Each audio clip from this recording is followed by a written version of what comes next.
Hello tout le monde, j'espère que vous allez bien. Donc aujourd'hui je reviens avec la vidéo des réponses FAQ que je vous avais proposé la dernière fois dans ma vidéo des MTs numéro 8.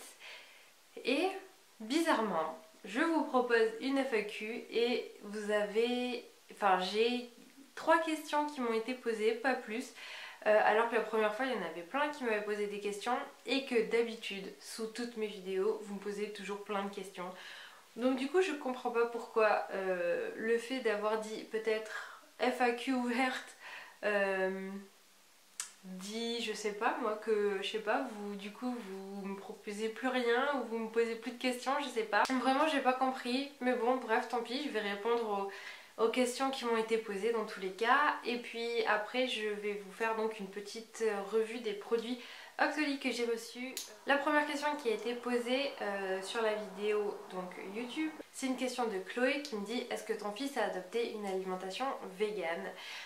Et la réponse est très simple, c'est non, tout simplement parce que les enfants ont besoin en fait de beaucoup d'apports nutritionnels. Tout ce qui est fer, calcium, où on en trouve beaucoup, protéines, où on en trouve beaucoup dans tout ce qui est matière animale, donc le lait, les œufs, le poisson, etc. Eh bien, on ne peut pas les supprimer parce que les enfants ont besoin d'un taux de calcium qui est hyper important dû à leur croissance qui est très importante quand ils sont petits. C'est très très compliqué et de toute façon j'avais posé la question au pédiatre qui m'avait dit que si je ne lui donnais pas en fait tout ce qui était viande, etc., eh bien il fallait le complémenter en cachet pour qu'il ait les apports tout simplement nécessaire. Donc à mon grand désespoir, mon fils mange du poisson, des œufs, du poulet. C'est une question qui pour moi est vraiment très difficile parce que je me la pose tous les jours et les gens me la posent assez souvent, mais au niveau des apports c'est vraiment très très compliqué de se dire est-ce que j'ai pas envie de sous-alimenter mon enfant parce que moi ça me convient très bien, j'ai pas du tout de carence, je me sens très bien, mais est-ce qu'un enfant qui est en pleine croissance a vraiment les mêmes besoins qu'un adulte qui a déjà fait sa croissance? C'est ma question. La deuxième question qui a été posée, c'est une question de Larissa qui m'a dit: coucou Emmanuel, comme tu m'as dit sur Instagram que tu étais cavalière, je voulais savoir quel était ton niveau et quelle discipline tu pratiquais essentiellement. A bientôt, des bisous. Donc des bisous à toi aussi Larissa. Donc mon niveau d'équitation, en fait j'ai fait de l'équitation de l'âge de mes 6 ans jusqu'à mes 16 ans. Et je crois que je me suis arrêtée au galop 5, donc j'ai mon galop 5, parce que ça fait tellement longtemps, ça fait 10 ans que j'ai plus monté à cheval. C'est d'ailleurs une catastrophe, c'est mon grand désespoir de plus monter à cheval. Pendant ma carrière d'équitation, en fait j'ai fait pendant 9 ans de l'équitation dans des clubs. Et en fait ça me gonflait à la fin complètement parce que voilà, les chevaux dans les clubs ça me fait vraiment de la peine maintenant parce que on les surexploite complètement, mais surtout qu'ils sont mal montés, c'est vraiment nul. Enfin après voilà, pour apprendre, on est obligé pour apprendre de donner des chevaux comme ça. Mais le problème c'est que voilà, ces chevaux, ils manquent complètement de motivation et c'est juste une catastrophe. Donc du coup voilà, ça m'a gavée, je n'apprenais vraiment plus rien du tout dans ces clubs là. Donc j'ai décidé en fait de partir dans une écurie au bout de ma 9e année d'équitation. Et je suis allée dans une écurie en fait où il y avait des chevaux de propriétaires, donc c'était soit le propriétaire qui montait son cheval ou soit un propriétaire qui avait plusieurs chevaux et ensuite nous qui arrivions comme ça on montait ces chevaux là. Après pendant un an j'ai monté un ibérique de 3 ans qui était mon adoration et j'ai beaucoup pleuré quand il a dû partir. Et du coup en fait après voilà j'ai arrêté parce que ça m'a gavé complètement en fait. Je l'aimais tellement ce cheval que voilà je me suis dit je n'aurai plus jamais autant de complicité avec un cheval que ce que j'ai là. Et puis voilà, vous vous dites pendant un an vous montez toujours le même cheval, vous le faites progresser, vous progressez ensemble. Et voilà, donc bref du coup après ça j'ai arrêté et l'écurie où j'étais c'était une écurie de dressage. Enfin la dernière question, la troisième, même si je suis super déçue d'en avoir eu que 3. C'est une question en plus de ma copine Sophie qui me dit: Manouche, c'était donc mon surnom au collège, c'est quoi ton secret pour entretenir ta peau au quotidien, genre ton rituel matin et soir? Je trouve que tu as une très belle peau. Alors je dis ça et je trouve ça super sympa de répondre à cette question alors que j'ai un énorme bouton sur le front, mais c'est pas grave. Bah, j'ai une belle peau, j'ai pas une si belle peau que ça, hein. J'ai plein d'imperfections si vous la regardez de près. Le rituel en fait pour ma peau, c'est tout simplement que je n'utilise jamais la même crème pour le visage, la crème d'hydratation. Dès que je finis un pot en fait, je passe à un autre et je rachète toujours des nouveaux pots. Ça fait que la peau, elle a vraiment toujours une nutrition différente et j'essaie de vraiment l'écouter et de pas prendre quelque chose qui ne me correspond pas. C'est bête à dire mais en fait il y a tellement de gens qui utilisent une crème parce que ça fait des années qu'ils ont la même et en fait leur peau c'est pas du tout adapté à leur peau, mais j'en vois tellement passer à l'institut comme ça que voilà, il faut le dire. Il faut changer vraiment très souvent de crème. Et ensuite, voilà, si vous avez des rougeurs, c'est pas tout simplement parce que votre peau a des rougeurs, c'est peut-être aussi parce que votre peau est irritée et agressée. Si vous avez la peau grasse, c'est pas forcément parce que votre peau est grasse, c'est simplement qu'il y a un manque d'hydratation qui fait que ça produit trop de sébum, je n'arrive plus à parler, et que du coup votre peau va surgraisser pour pouvoir vraiment avoir l'élasticité. Enfin voilà. Il y a plein d'autres choses et c'est important d'utiliser vraiment des soins qui sont adaptés à sa peau. Après, je fais quand même assez souvent des gommages. Je fais assez souvent des masques. Ce qui m'a aussi beaucoup arrangé la peau, c'est le gel d'aloe vera de chez Absatoussi que je mets matin et soir. Et c'est un super bon truc.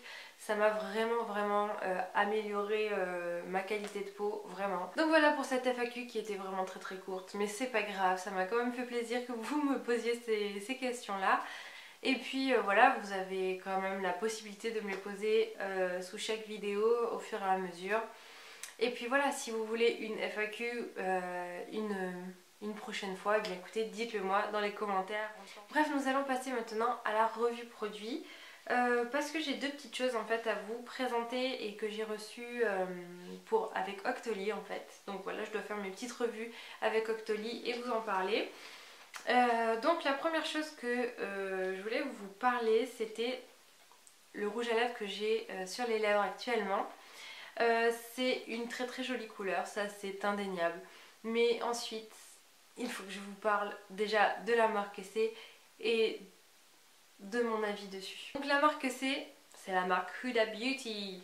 La fameuse que l'on voit partout, tout le monde fait des revues sur les rouges à lèvres Huda Beauty. Donc niveau packaging déjà il faut vraiment souligner le packaging parce qu'il est juste mais démentiel. J'ai rarement vu un packaging je trouve aussi joli, qui est aussi classe, parce que voilà du coup comment ça se présente, je trouve ça juste super joli. Donc c'est assez gros quand même hein, pour sortir juste un rouge à lèvres. Quand on ouvre le rouge à lèvres, donc le gloss, c'est un gloss comme ça qui est tout simple. C'est hyper liquide. Je vais vous montrer, je sais pas si on peut voir à quel point c'est liquide. Sur les lèvres en fait, il n'y a juste aucune épaisseur. Vraiment, on dirait qu'on s'étale, je sais pas, un truc... c'est super bizarre à étaler. Et par contre, ça sèche à une allure sur les lèvres, c'est un truc de fou. Vous voyez, quand ça sèche, ça matifie un petit... Enfin, ça s'assombrit, je vais y arriver. Et par contre sur les lèvres je trouve que ça fait un effet un peu sécosse qui est vraiment pas tip top. Les rouges à lèvres mat, je sais pas, en fait j'ai du mal un peu avec ça. Et en plus de ça, je sais pas si ça se voit en vidéo, mais c'est une galère à poser, c'est phénoménal. On n'a jamais vu ça quoi, je n'ai jamais vu ça sur un rouge à lèvres. Aussi le crayon, donc là ça a été mangé par mon fils, non pas par mon chien, par mon fils. Voilà, donc c'est un packaging qui est tout à fait simple, avec un petit crayon qui vient comme ça. Donc qui est adapté à la couleur du gloss, voilà. Et au niveau texture, par contre il est super génial. Kiko font à peu près les mêmes, hein. Franchement ils sont vraiment très bien. Il est très onctueux, il est pas trop sec, donc, et il marque vraiment beaucoup, donc c'est super bien. Mais revenons au gloss, le gloss, donc vous voyez que là ça a matifié. Donc au niveau, enfin ça a matifié pas tout à fait. Au niveau par contre transfert, il n'y a rien. Vous voyez qu'au niveau de ma lèvre, si je fais ça, en fait on voit le contour que j'ai fait au crayon et c'est tout. Et j'espère que je m'en suis pas mis partout, bref on verra ça plus tard. Le seul problème en fait qu'on va avoir avec ce rouge à lèvres, c'est que quand on parle Il y a cette démarcation qui est affreuse, je trouve. Et ensuite, si on regarde de près, en fait ça file dans les ridules. Je n'ai même pas de rides, j'ai des ridules. Ça file entre ça quoi, c'est horrible. Donc du coup à la fin de la journée, vous avez l'impression d'avoir un truc dégueulasse, que votre rouge à lèvres a complètement glissé partout sur votre lèvre. Je ne comprends pas pourquoi ça fait ça. Tout le monde parle de ces rouges à lèvres Huda Beauty. Moi perso j'en suis pas très contente, enfin je trouve pas ça très bien. Ils sont super durs à appliquer, le truc il file alors qu'il n'y a aucun rouge à lèvres qui n'a jamais filé sur moi. Voilà, et puis en fait ça fait plein de marques. Si vous n'en mettez pas 3 couches, si c'est pas plus, et bien ça fait des marques plus claires, plus sombres, voilà.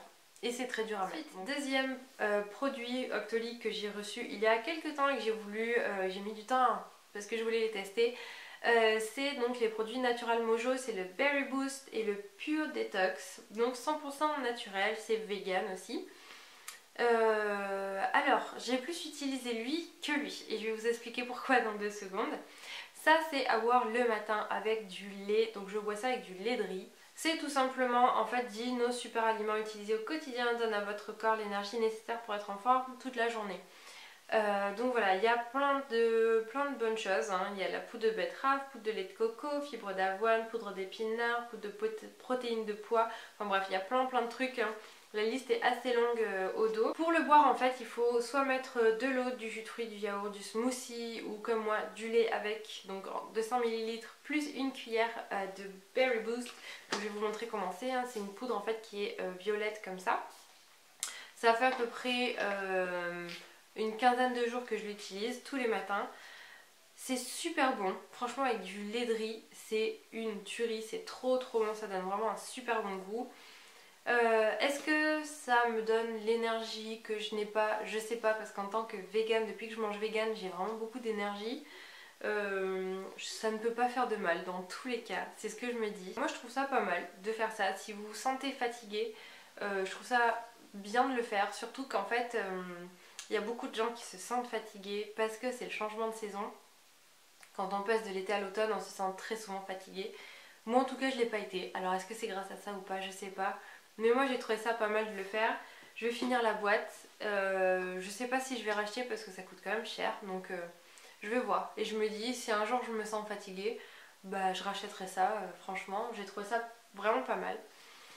Et ensuite vous avez celui-ci. Donc c'est le Pure Detox. Et c'est des légumes verts et des épices qui sont importants pour la santé mais parfois contraignants à cuisiner au quotidien, et ils ont donc créé et développé pour vous un smoothie au goût savoureux contenant les super aliments nécessaires à un corps sain. Donc en gros c'est un petit peu pour ceux qui mangent McDo et KFC tous les jours. Comme ils l'ont décrit c'est à peu près ça. Je sais pas du coup pourquoi ils ont appelé ça Pure Detox, moi j'aurais plutôt appelé ça je sais pas moi Pure Aliment ou je sais pas, un truc nécessaire quoi. Donc voilà, il y a artichaut, gingembre, curcuma, pissenlit, coriandre, fort génévrier, spiruline. Et vous allez voir, donc c'est vert. On boit ça donc avec de l'eau et de préférence le soir pour plus d'effet. Le problème qui se rencontre, vous avez vu que j'ai pas trop utilisé, c'est que c'est dégueulasse. C'est pas bon du tout. Je n'aime pas du tout le goût.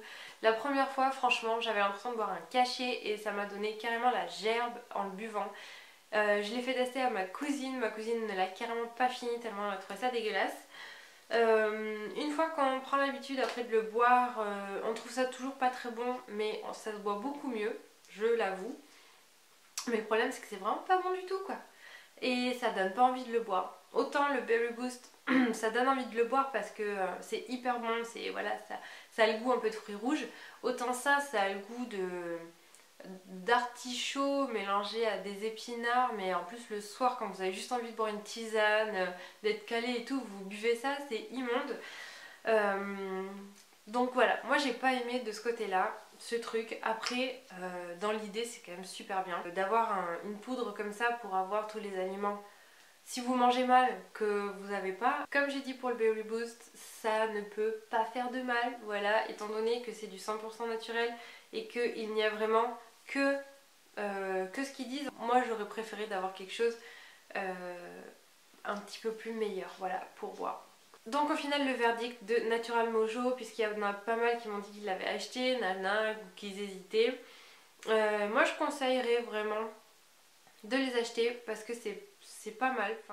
Donc voilà, cette vidéo est maintenant terminée. J'espère en tout cas qu'elle vous a plu. Merci aux filles qui m'ont posé les questions. Merci aussi à Oxely et aux marques de m'avoir envoyé ces jolis produits. N'hésitez pas en tout cas à mettre un pouce en l'air à cette vidéo si vous l'avez aimé, à vous abonner à ma chaîne si vous n'êtes pas encore abonné. Et puis je vous dis à la semaine prochaine pour de nouvelles vidéos et je vous fais de très très gros bisous. Bye bye. Pour une vidéo M6 côté chino parce que quand j'ai vu la tête de mon sac qui était remplie, je me suis dit ok, il va falloir faire cette vidéo sinon ça va vraiment prendre 3000 ans. Déjà que à chaque fois ces vidéos je n'arrive pas à y faire.